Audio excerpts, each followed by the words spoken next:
নমস্কার বন্ধুরা, কেমন আছো সবাই? আশা করি প্রত্যেকে খুব ভালো আছো।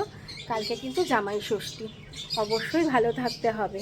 বাজারে বাজারে আম, লিচু, কাঁঠাল ভরে গেছে একদম। তো আর কি বাকি থাকে? চিকেনের একটা নতুনত্ব রেসিপি হলে তো খুব ভালো হয়, তাই না? তো আজকে চলো তোমাদের সাথে একটা চিকেনের জামাই ষষ্ঠী স্পেশাল একটা রেসিপি শেয়ার করে দিচ্ছি। তার জন্য কিন্তু অবশ্যই পুরো রেসিপিটা দেখতে হবে এবং বাড়িতে বানিয়ে কিন্তু অতি অবশ্যই খেতে হবে। চলো দেখিয়ে দিই। যদিও একেবারে গরমে নাজেহাল, কিন্তু খাওয়া দাওয়া তো কিন্তু বন্ধ করলে হবে না। জামাই ষষ্ঠী বলে কথা, বাবা ভুড়ি ভোজ তো চাই, তাই না? তো চলো দেখে নাও, ভুড়ি ভোজের মধ্যে অবশ্যই চিকেনের এই রেসিপিটা কিন্তু অ্যাড করে ফেলো। চলো দেখিয়ে দিচ্ছি। দেখো, চিকেনের এই রেসিপিটা করার জন্যে আমি নিয়ে নিয়েছি 600 গ্রামের মতন বোনলেস চিকেন। চিকেনটা ভালো করে ধুয়ে জল ঝরিয়ে নিয়েছি। তারপর এর মধ্যে দিয়েছি গোলমরিচ গুঁড়ো, একটু লাল লঙ্কার গুঁড়ো, ধনে গুঁড়ো, জিরে গুঁড়ো, সামান্য লবণ, আদা বাটা, আর দেব টক দই। টক দইয়ের পরিমাণটা একটু বেশি দিতে হবে। আর দিয়েছি 8-10 কোয়া রসুন বাটা। আর দেব এখানে টক দই। টক দইটা একটু ভালো করে ফেটিয়ে নেব, ফেটিয়ে নিয়ে টক দই দেব এবং 4 চামচ মেল্টেড বাটার। সেটা দিয়ে চিকেনটা আমি ভালো করে 2 ঘন্টার জন্যে কি 1 ঘন্টার জন্যে ম্যারিনেট করে রাখবো। তোমাদের হাতে যেমন সময় থাকবে ঠিক সেইভাবেই তোমরা ম্যারিনেট করবে। দেখো, টক দইটা ফেটিয়ে দিয়ে দিয়েছি এবং মেল্টেড বাটার দিয়েছি, দিয়ে এবার এটা আমি ভালো করে মেখে নেব। মেখে এটা রেস্টে রেখে দেব। যেহেতু আমি বেশ কিছুটা সময় রাখবো, তাই এটা আমি ফ্রিজের মধ্যে রেখে দিচ্ছি। চিকেনটা আমি 1 ঘন্টা ম্যারিনেট করে রেখেছিলাম। এবার আমি চিকেনটা অল্প সাদা তেল দিয়ে ভেজে নিচ্ছি, কারণ ওখানে কিন্তু 4 চামচ আমি বাটার অলরেডি দিয়ে দিয়েছি। এবার চিকেনগুলো হালকা করে ভেজে তুলে নিচ্ছি। কড়াইতে আমি সাদা তেল দিয়ে দিয়েছি, তেলটা গরম হয়ে গেছে। এইবার ম্যারিনেট করা চিকেনের টুকরোগুলো আমি দিয়ে দেব, দিয়ে ভেজে নেব।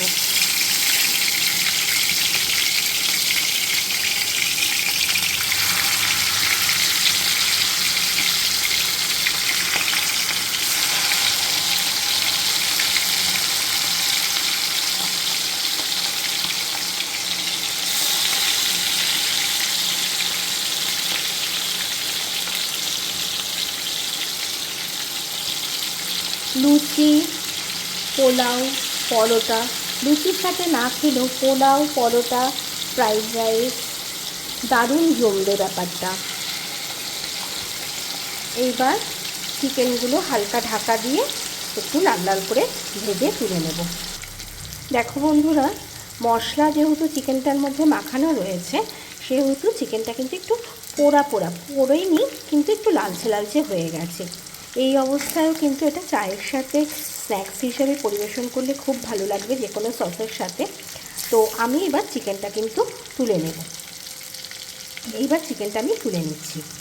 প্রথম খাপের চিকেনটা ভেজে তুলে নিয়েছি। এইবার দেখো, দ্বিতীয় খাপের চিকেনটা আবার ভাজতে দিয়ে দিয়েছি।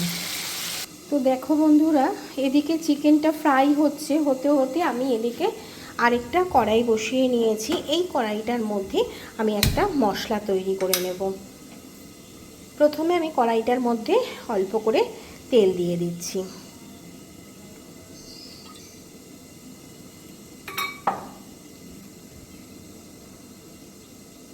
তো দেখো বন্ধুরা, তেলটা গরম হয়ে যাওয়ার পর আমি সমস্ত মশলাগুলো না একে একে দিয়ে দিয়েছি। যেমন দিয়ে দিয়েছি পেঁয়াজ, কাজু বাদাম, পোস্ত, চারমগজ এবং সাদা তিল ও 2-1টা কিশমিশ, আর দিয়েছি একটা টমেটো কেটে।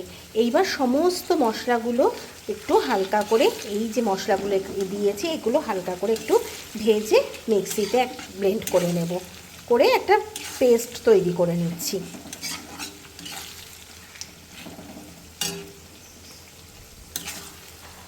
আর দিয়ে দেব পরিমাণ মতো লঙ্কা এবং 2 চামচ কসুরি মেথি।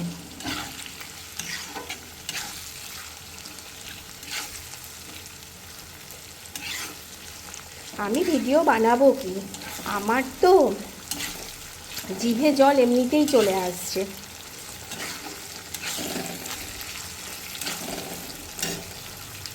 তো দেখো বন্ধুরা, এইটা আমার এইভাবে ঠিক ভাজাটা হয়ে গেছে। এবার আমি একটা মিক্সির বাটির মধ্যে এটা তুলে এটাকে ভালো করে একটা পেস্ট বানিয়ে নিচ্ছি। তো দেখো বন্ধুরা, চিকেনটা ভেজে তুলে নেওয়ার পর কড়াইতে যে পরিমাণ তেলটা রয়েছে, যেহেতু আমার এখানে চিকেনের পরিমাণটা বেশি তাই একটু তেলের পরিমাণটাও বেশি রয়েছে। এইবার যে আমি ভেজে রাখা মশলাটা পেস্ট করে নিয়েছি সেটা এবার আমি তেলটা গরম হলে তার মধ্যে দিয়ে দিচ্ছি। দেখো তেলটা গরম হয়ে গেছে। এবার একটু ভালো লালচে লালচে কালার আসার জন্য কিন্তু আমি দিয়ে দেব এখানে অল্প একটু চিনি।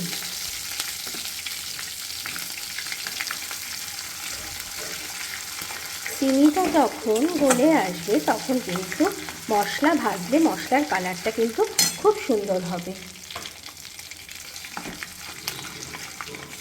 এইবার মশলার টেস্টটা আমি দিয়ে দিচ্ছি। এখানে যে চিকেন ম্যারিনেট করে রেখেছিলাম তার এই মশলাটা রয়েছে, এই মশলাটাও কিন্তু আমি কড়াইয়ের মধ্যে দিয়ে দিচ্ছি। এইবারে মশলাটা ভালো করে কষিয়ে নেব, কারণ কষিয়ে রসিয়ে তো রান্না করতেই হবে। জামাই ষষ্ঠী বলে কথা, আদরের মেয়ে এবং জামাইকে শাশুড়ি রসিয়ে কষিয়ে খাওয়াবে, তাই না? তো ভালো করে মশলাটা এবার কষিয়ে নিচ্ছি।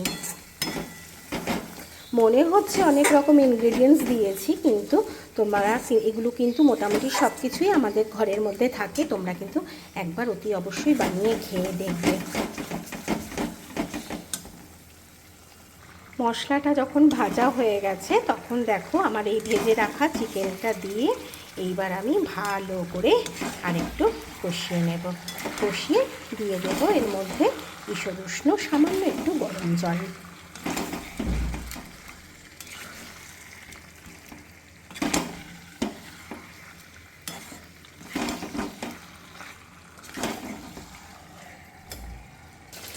তো এইবার চিকেনটা কিন্তু একদম নরম হয়ে গেছে। এইবার আমি দিয়ে দেব সামান্য একটু দারচিনি, এলাচ এবং লবঙ্গ, মানে একটু গরম মশলা বাটা দিয়ে নাড়াচাড়া করে তোমরা নামিয়েও রাখতে পারো।